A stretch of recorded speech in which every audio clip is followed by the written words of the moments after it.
Assalamualaikum warahmatullahi wabarakatuh. Saya perwakilan dari kelompok Zero Accident izin mempresentasikan laporan modul 3.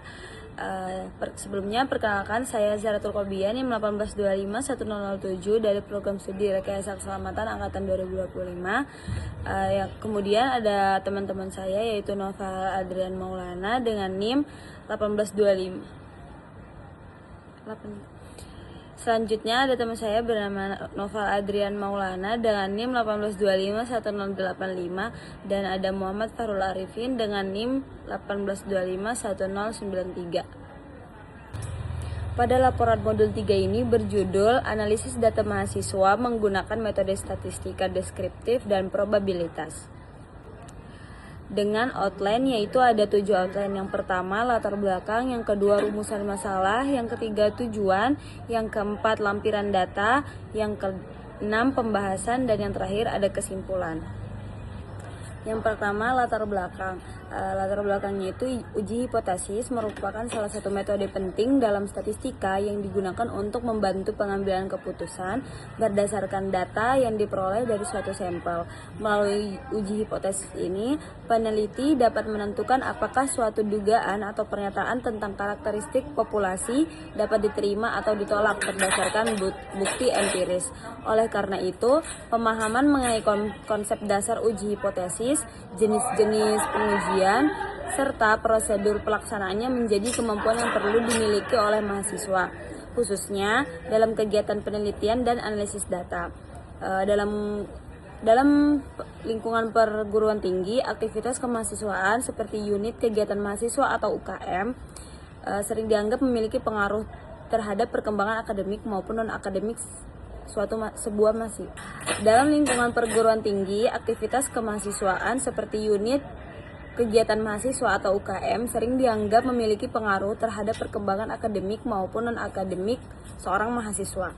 Namun, tidak semua mahasiswa mengikuti UKM karena berbagai alasan, seperti keterbatasan waktu, fokus pada perkuliahan, atau faktor pribadi lainnya. Kondisi ini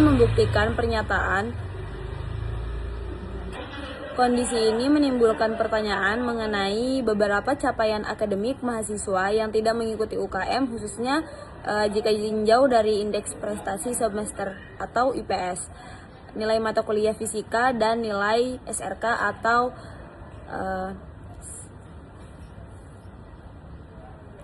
khususnya jika ditinjau dari indeks prestasi semester atau IPS pada nilai mata kuliah fisika dan nilai SRK atau sistem regulasi K3.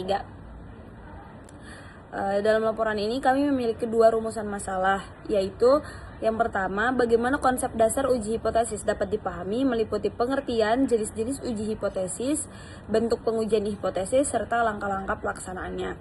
Yang kedua, bagaimana cara melakukan uji hipotesis terhadap parameter populasi, yaitu proporsi populasi atau P, rata-rata populasi atau mu, dan varians populasi atau simpanan baku kuadrat, serta menginterpretasikan hasil pengujiannya. Kemudian ada tujuan laporan. Di sini kami memiliki 2 tujuan laporan. Yang pertama, memahami konsep dasar uji hipotesis meliputi pengertian uji hipotesis, jenis uji hipotesis, bentuk pengujian hipotesis, serta langkah-langkah uji hipotesis. Yang kedua, mengembangkan kemampuan dalam melakukan uji hipotesis tentang proporsi populasi, rata-rata populasi mu, atau varians populasi simpanan baku. Oke, jadi sekarang kita masuk ke bagian data. Jadi data yang digunakan pada bab 3 kali ini itu terdiri dari 30 mahasiswa dan terdiri dari beberapa variabel, yaitu nama, NIM, IPS, partisipasi UKM, dan nilai mata kuliah, yaitu SRK atau standar regulasi K3, dan fisika. Selanjutnya yaitu kita masuk ke uji hipotesis satu populasi untuk MEAN, yang dimana ini menggunakan nama dan IPS dari tiap mahasiswa dan didapatkan rata-rata itu senilai 2,976333 dan mu-nya 3, standar deviasinya 0,148289 dan banyak sampelnya atau N-nya itu 30, uji T-nya minus 0,029114, P-value-nya 0,488477 dan T 0,05-nya itu 2,04,523. Oke, next kita masuk ke uji hipotesis satu populasi untuk proporsi. Di sini kita menggunakan variabel nama dan partisipasi UKM yang dimana pilihannya itu iya atau tidak. Nah, jadi didapatkan jumlah iya itu ada 7 dari banyak sampel sebanyak 30. P-nya itu 0,233333, P0-nya 0,3, Z-nya 0,863332, P-value-nya itu 0,193978. Z 0,05-nya itu senilai 1,644854. Oke, sekarang kita masuk ke uji hipotesis satu populasi untuk variansi. Di sini kita menggunakan variabel nilai mata kuliah SRK atau standar regulasi ketiga dari 30 mahasiswa rekayasa keselamatan. Dan kita mendapatkan standar deviasinya, karena tadi banyak data itu ada 30, standar deviasinya itu 2,117253, sigmanya itu 70, tabel chi-square-nya kita mendapatkan 0,026531, p-value-nya itu 1, chi-square-nya 0,05-nya itu didapatkan 1 juga. Pada uji hipotesis dua populasi untuk MEAN, kita mendapatkan data yaitu berupa partisipasi UKM dan IPS dari mahasiswa tersebut, yang dimana kita mendapatkan dari data RK1. Lalu untuk mendapatkan data ini, kita itu bisa ke data analis, lalu kita pilih analis toolsnya itu di Z to sample for means, atau jika ingin mencari yang lain tuh kita bisa di T-test to sample asumsi equipment, atau test to sample asumsi unequal variance. Itu bisa untuk mencari mean atau mencari nilai rata-rata. Dari hasil uji hipotesis dua populasi untuk mean, kita mendapatkan meansnya dari variabel 1 dan variabel 2 sampai dengan Z critical to tail-nya. Lalu untuk uji hipotesis dua populasi untuk proporsi ini kita dapatkan data juga. Datanya itu ada partisipasi UKM iya atau tidak, dan mata kuliah fisika itu tuntas atau tidak. Itu bisa didapat dengan rumusnya ada if, baru perhitungan dari angka-angkanya. Kita mencari p-hat dan q-hat sama z-nya sama p-value-nya. Didapatkan data sebagai berikut. Pada data akhirnya itu p-value-nya itu 0,5 dan z,05-nya itu 1,64 sekian. Lalu kita uji hipotesis dua populasi untuk variansi itu, kita dapat dua data, yaitu ada data nilai fisika dan nilai SRK. Dari kedua ini kita olah datanya, kita ke data analis, terus analis tools, terus kita pilih variabel yang ingin kita hitung, variabel 1 dan variabel 2. Kita mendapat lalu pilih fast to sample for variance, itu untuk dua populasi variance. Kita dapat variabel 1, variabel 2, meansnya yang 1 dan 2, lalu sampai terakhir tuh critical one tail. Dan yang terakhir adalah kesimpulan. Berdasarkan pembahasan mengenai uji hipotesis, dapat disimpulkan bahwa uji hipotesis merupakan metode statistika yang digunakan untuk menguji kebenaran suatu dugaan atau pernyataan mengenai parameter populasi berdasarkan data sampel. Pemahaman terhadap konsep dasar uji hipotesis, jenis-jenis pengujian, bentuk pengujian, serta langkah-langkah pelaksanaannya sangat penting agar proses analisis data dapat dilakukan secara sistematis dan menghasilkan keputusan yang tepat. Melalui pengujian uji hipotesis ini pada data mahasiswa yang tidak mengikuti UKM, khususnya pada variabel indeks prestasi semester atau IPS, nilai mata kuliah fisika dan nilai praktikum PRK dapat dilakukan penilaian secara objektif terhadap karakteristik akademik mahasiswa berdasarkan data yang tersedia. Pengujian terhadap parameter populasi, baik proporsi, rata-rata, maupun variansi, membantu dalam menarik kesimpulan yang didukung oleh bukti statistik. Dengan demikian, uji hipotesis menjadi alat yang penting dalam penelitian pendidikan untuk mendukung pengambilan keputusan dan evaluasi prestasi akademik mahasiswa. Baik, untuk modul 4 sendiri ini berjudul analisis korelasi dan regresi. Yang pertama ada latar belakang. Latar belakang dalam berbagai bidang ilmu pengetahuan, penelitian, maupun kegiatan industri sering ditemukan hubungan antara dua atau lebih variabel yang saling mempengaruhi. Untuk memahami hubungan tersebut diperlukan metode analisis statistik yang dapat memberikan gambaran mengenai tingkat ketertarikan antar variabel serta kemampuan suatu variabel dalam memprediksi variabel lainnya. Salah satu metode yang umum digunakan adalah analisis korelasi dan regresi.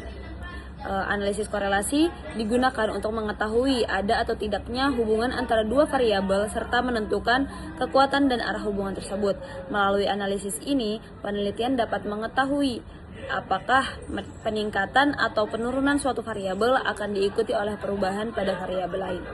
Informasi ini sangat penting sebagai dasar dalam pengambilan keputusan maupun pengembangan penelitian lebih lanjut.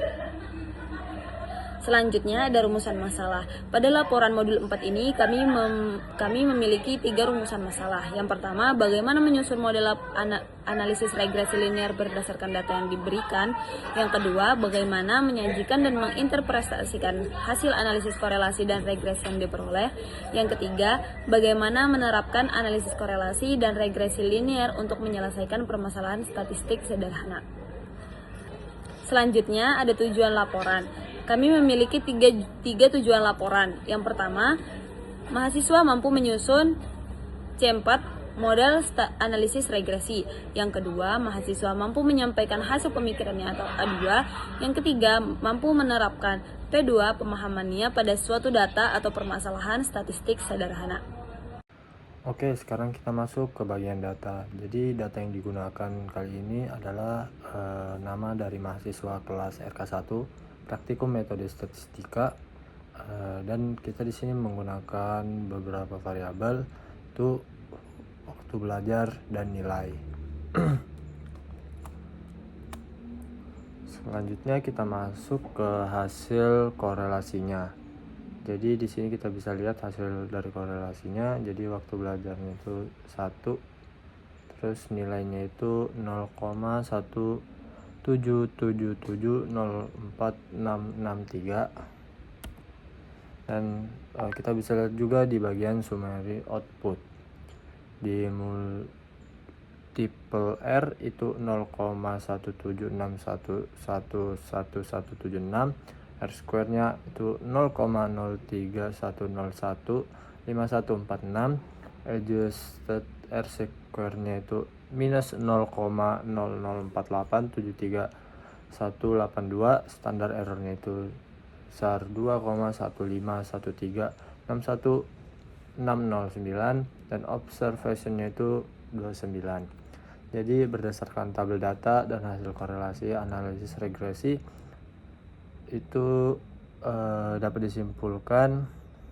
bahwa hubungan antara waktu belajar dan nilai mahasiswa tergolong sangat lemah. Hal ini ditunjukkan oleh nilai koefisien korelasi sebesar 0,1777 yang menunjukkan adanya hubungan positif tetapi dengan kekuatan yang sangat rendah atau yang rendah. Hasil analisis regresi juga menunjukkan nilai R square sebesar 0,031 yang berarti waktu belajar hanya mampu menjelaskan sekitar 3,1% variasi nilai mahasiswa, sedangkan sisanya dipengaruhi oleh faktor lain di luar model.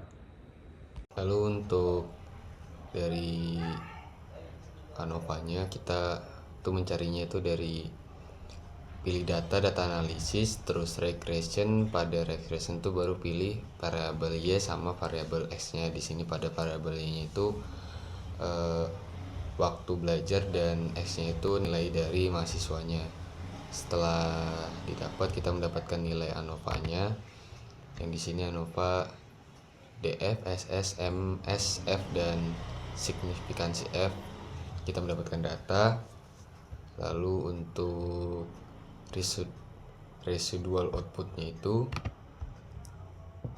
didapat dengan hal yang sama dengan analisis tes tadi. Kita pilihan sama langsung dia, jadi kalau misalnya kita memilih analisis terus yang tadi, saat kita mencari ANOVA kita juga langsung mendapatkan residual outputnya. Lalu kita juga dapat normal probability fault-nya, yang dimana menunjukkan bahwa sebagian besar data itu mengikuti pola relatif teratur dan tidak terdapat penyimpangan yang sangat ekstrim. Yang terakhir adalah kesimpulan. Berdasarkan pelaksanaan praktikum yang telah dilakukan, dapat disimpulkan bahwa mahasiswa telah memperoleh pemahaman yang lebih baik mengenai konsep dan penerapan analisis regresi dalam statistika. Melalui proses pengolahan dan analisis data, mahasiswa mampu menyusun model regresi yang sesuai untuk menggambarkan hubungan antara variabel bebas dan variabel yang terikat, serta memahami langkah-langkah yang diperlukan dalam membangun model tersebut. Kemampuan ini menunjukkan bahwa mahasiswa telah mencapai kompetensi dalam menganalisis data dan menginterpretasikan hasil yang diperoleh secara logis dan sistematis. Mahasiswa juga mampu menyampaikan hasil pemikiran, analisis, dan komunikasi dan interpretasi data dalam bentuk penjelasan yang terstruktur dan mudah dipahami. Kemampuan komunikasi ini penting untuk menjelaskan makna hasil analisis regresi baik dalam konteks akademik maupun dalam pemecahan masalah nyata yang berkaitan dengan data statistik. Dengan menyampaikan hasil analisis secara jelas, mahasiswa dapat menunjukkan pemahaman lebih mendalam terhadap konsep yang telah dipelajari. Mungkin sekian presentasi dari kelompok kami, kurang lebihnya mohon dimaafkan. Wassalamualaikum warahmatullahi wabarakatuh.